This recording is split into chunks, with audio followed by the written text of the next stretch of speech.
soal Inspektur Jenderal Verdi Sambo dalam kasus pembunuhan Brigadir Yosua Huta Barat mengingatkan saya atas jumlah kasus rekayasa perkara dalam berbagai kasus pidana yang ditangani oleh kepolisian.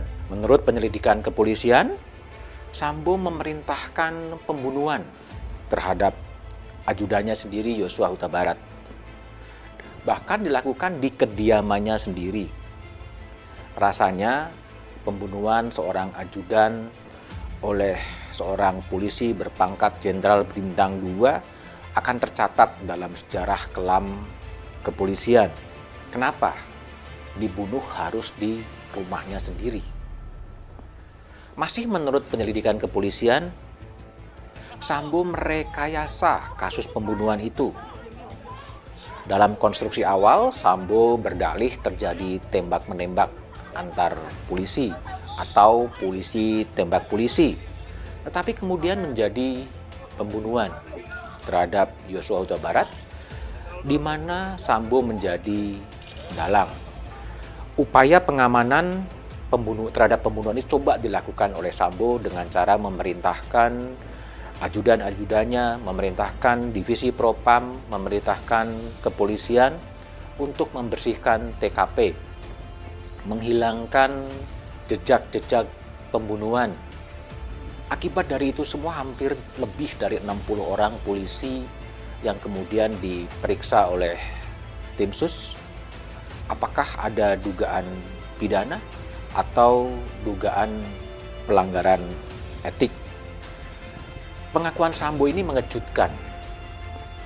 Bagaimana mungkin seorang perwira tinggi berbintang 2 kemudian memerintahkan pembunuhan, mengakui bahwa dialah yang memerintahkan pembunuhan, bahwa dialah yang kemudian merekayasa kasus itu seolah-olah tembak-menembak, tapi kemudian menjadi pembunuhan yang merekayasa dan membersihkan TKP sebuah kejadian yang terjadi di rumahnya. Ia membuat tekanan publik yang demikian luar biasa dan perlawanan gigih dari keluarga Yosua membuat skenario Sambo itu berantakan. Mengapa harus dibunuh? Mengapa harus dibersihkan berbagai tindak pidananya? Peradilan yang terbuka lah yang kemudian akan membuka itu semua. Apakah Sambo berbicara konsisten pengakuannya sebagai aktor di balik pembunuhan dan aktor yang kemudian memerintahkan pengambilan decoder CCTV? Pengakuan terbuka Sambo minimal menurut polisi memang memunculkan pertanyaan, apakah demikian terjadinya atau cara kerja kepolisian dalam menangani perkara-perkara pidana? Apalagi Sambo adalah kepala divisi propam Polri yang menjadi polisinya polisi. Sangat wajar kalau orang kemudian mempersoalkan bagaimana kredibilitas penyelidikan yang dilakukan oleh timnya Sambo. Sangat wajar kalau orang kemudian mempersoalkan seberapa kredibel penyelidikan dalam kasus kebakaran di Kejaksaan Agung yang juga dipimpin oleh Sambo pada waktu itu. Ada juga yang kemudian mempersoalkan penembakan di KM 50. Sejauh mana kredibilitas dari penyelidikan atau penyidikan yang dipimpin oleh Sambo? Saya mencoba melihat berbagai arsip pemberitaan-pemberitaan di Harian Kompas atau di berbagai sumber yang lain, bahwa perekayasaan perkara itu adalah hal yang sebetulnya sudah kerap terjadi di lingkup kepolisian.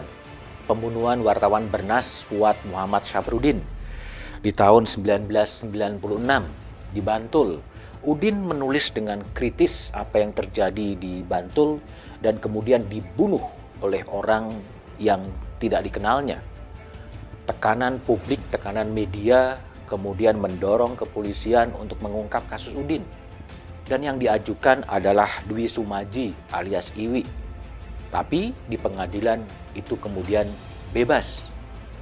Di pengadilan kemudian terungkap bahwa Iwi adalah orang yang didudukkan sebagai tersangka atas rekayasa dari Serma Edi Wuryanto, anggota Polres Bantul yang mengajak Iwi untuk kemudian mabuk dan lain sebagainya dan membuat pengakuan bahwa dialah yang membunuh Udin pada waktu itu.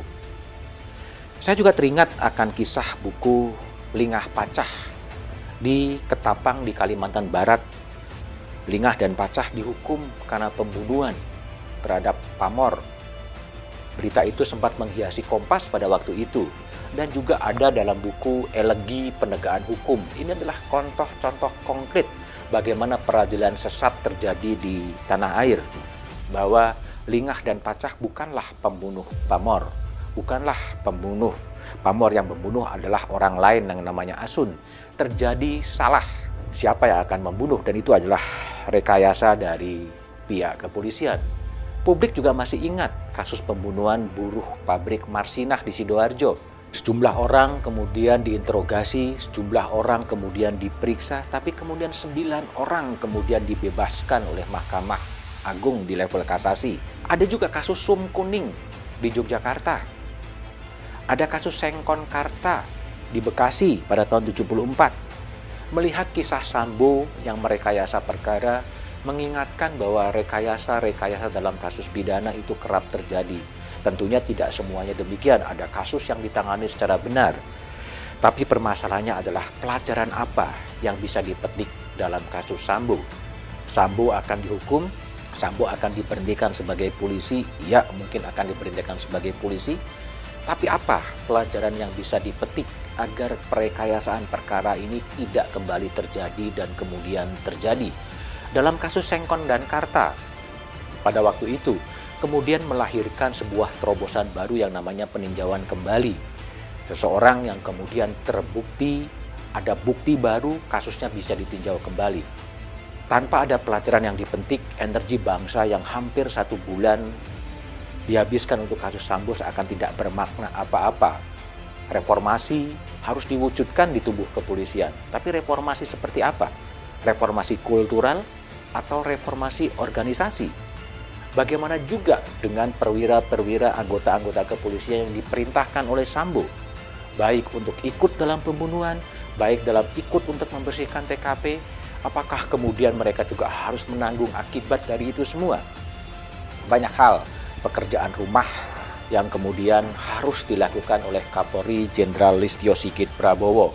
Sangat sayang kalau kasus Sambo hanya berakhir dalam sebuah kasus dihukumnya Sambo oleh pengadilan nanti seandainya itu terjadi, tapi tidak ada pelajaran yang bisa dipetik oleh pihak kepolisian dan oleh bangsa ini.